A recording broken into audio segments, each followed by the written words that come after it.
Assalamualaikum warahmatullahi wabarakatuh. Perkenalkan, nama saya Fuad Muhammad Ramadan dengan NIM 232111207. Saya dari kelas 4F HES. Di sini saya akan menyampaikan materi tentang hukum dan masyarakat selama perkuliahan satu semester ini. Yang pertama yaitu pengertian hukum dan masyarakat itu sendiri. Dalam kehidupan bermasyarakat, manusia pasti melakukan komunikasi, interaksi, dan sosialisasi satu sama lainnya. Karena sifat tersebut manusia disebut sebagai makhluk sosial, yang berarti manusia tidak dapat hidup sendiri-sendiri dan memerlukan pertolongan orang lain.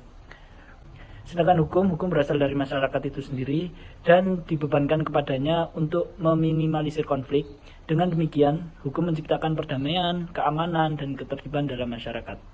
Hubungan antara hukum dan masyarakat yaitu bersifat timbal balik. Hukum berfungsi sebagai alat yang mengatur kehidupan sosial, sedangkan masyarakat membutuhkan hukum untuk menjaga ketertiban, sementara hukum tidak akan bisa berjalan tanpa masyarakat yang mematuhinya. Untuk pertemuan 2 yaitu hukum dan kenyataan. Hukum dan kenyataan merupakan dua aspek yang saling berinteraksi dalam kehidupan masyarakat. Hukum sebagai norma yang mengatur kehidupan sosial, tidak hanya terdiri atas aturan tertulis yang dibuat oleh pemerintah, tapi juga mencakup norma-norma tidak tertulis yang berkembang dalam masyarakat. Norma hukum tersebut lahir dari sistem nilai yang dianut oleh masyarakat dan menjadi cerminan dari dinamika sosial yang terjadi. Hukum tidak dapat dipisahkan dari kenyataan sosial yang membentuknya. Hubungan antara hukum dan kenyataan sosial bersifat timbal balik. Langsung saja contohnya, perubahan sosial akibat kemajuan teknologi dan globalisasi menuntut pembaruan hukum agar dapat mengakomodasi kebutuhan masyarakat yang terus berkembang. Namun, dalam praktiknya seringkali terjadi kesenjangan antara hukum yang dibuat dan kenyataan di lapangan. Mulai dari ketidakefektifan penerapan hukum, lemahnya penegakan hukum, serta hukum yang tidak lagi sesuai dengan kondisi sosial saat ini. Dan itu merupakan tantangan dalam menjaga hubungan antara hukum dan kenyataan sosial. Pertemuan ketiga yaitu yuridis empiris dan yuridis normatif. Yuridis empiris lebih kepada fenomena yang terjadi, yaitu mempelajari hukum yang terjadi atau kejadian hukum secara langsung yang ada di dalam masyarakat. Sementara Layot memandang sosiologi hukum sebagai suatu ilmu deskriptif yang memanfaatkan teknik empiris. Sedangkan yuridis normatif adalah pendekatan hukum yang berupaya membaca hukum dari sudut pandang undang-undang. Yuridis normatif beranggapan bahwa hukum adalah apa yang telah tertulis dan ditetapkan di dalam undang-undang. Pertemuan keempat yaitu tentang mazhab pemikiran hukum positivisme. Positivisme hukum adalah aliran pemikiran yang menegaskan bahwa hukum harus dipahami sebagai aturan yang dibuat oleh otoritas yang sah dan terlepas dari aspek moralitas. Namun, positivisme hukum juga mendapat kritik karena dianggap terlalu kaku dan mengabaikan nilai-nilai moral dalam penerapan hukum.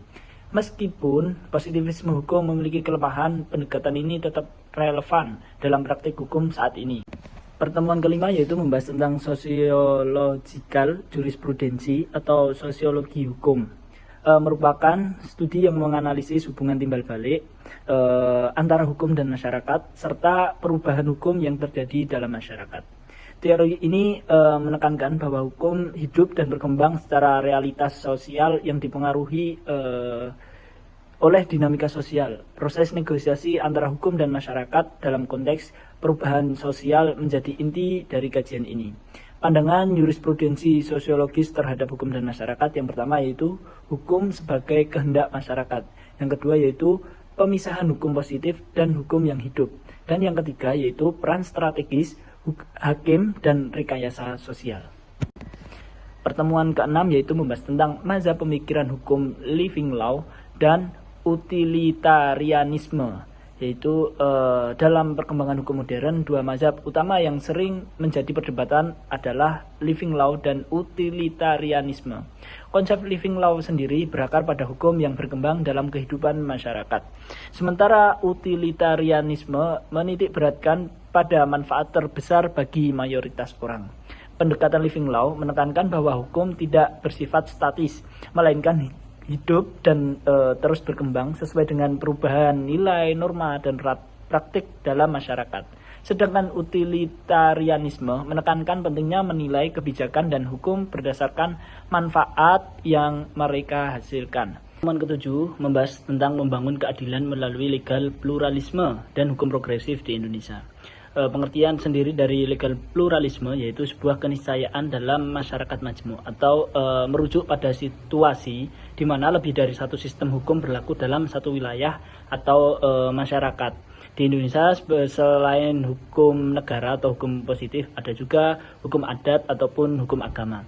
Pluralisme hukum ini terus berkembang karena masyarakat Indonesia masih menjunjung tinggi norma-norma lokal. Ketika hukum negara tidak mampu menjangkau seluruh aspek kehidupan masyarakat, maka hukum lokal hadir sebagai solusi yang lebih sesuai dengan nilai dan budaya setempat.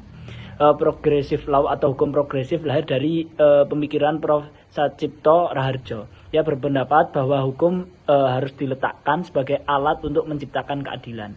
Dalam konteks Indonesia, hukum progresif hadir sebagai respon terhadap stagnasi hukum formal yang seringkali tidak mampu menjawab persoalan masyarakat secara manusiawi. Legal pluralisme dan hukum progresif merupakan dua pendekatan hukum yang sangat relevan untuk diterapkan di Indonesia. Keduanya tidak hanya memperkaya sistem hukum nasional, tetapi juga berkontribusi dalam menciptakan keadilan yang lebih kontekstual dan berpihak kepada rakyat.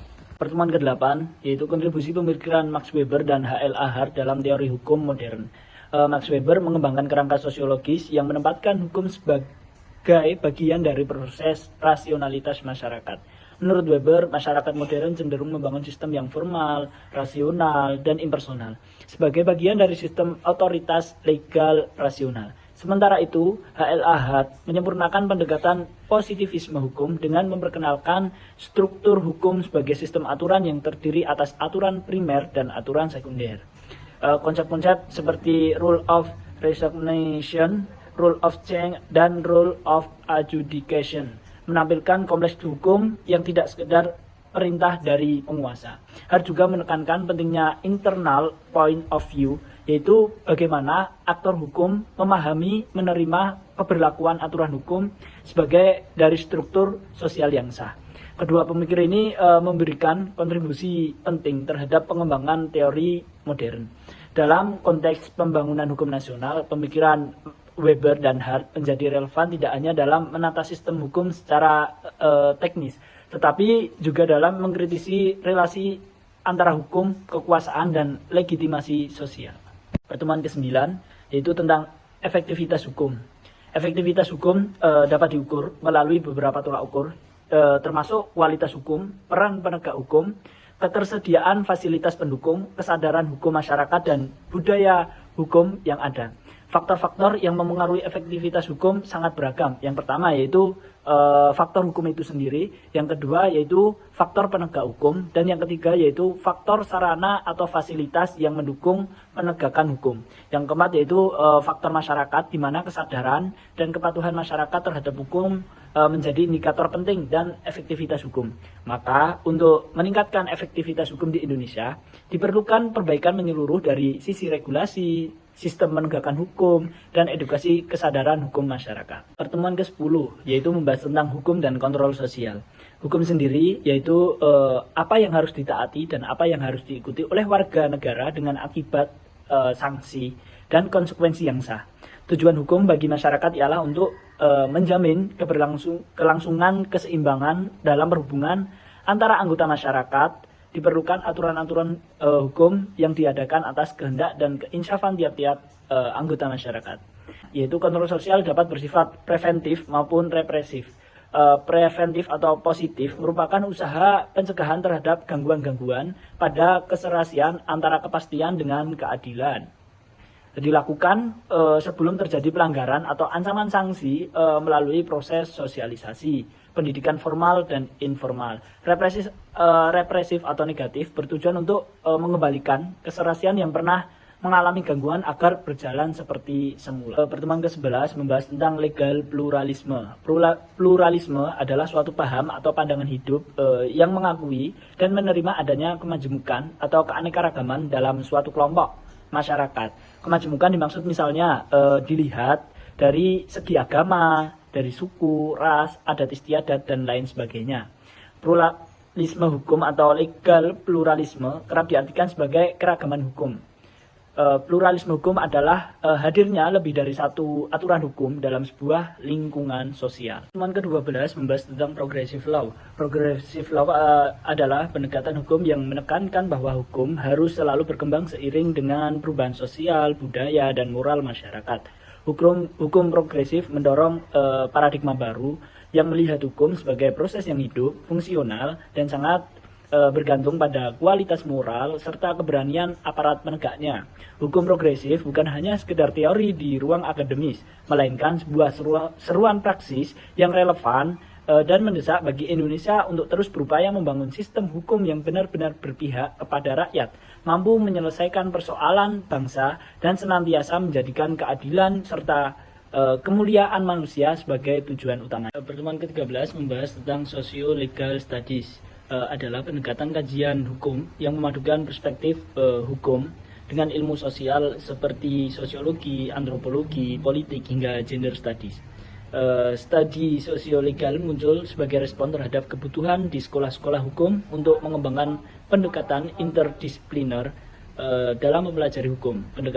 Pendekatan ini dapat dipandang sebagai disiplin, subdisiplin, atau metodologi yang berkembang baik dalam hubungan dengan hukum maupun sebagai kritik terhadapnya. Pertemuan ke-14 membahas tentang pendekatan sosiologis dalam studi hukum Islam.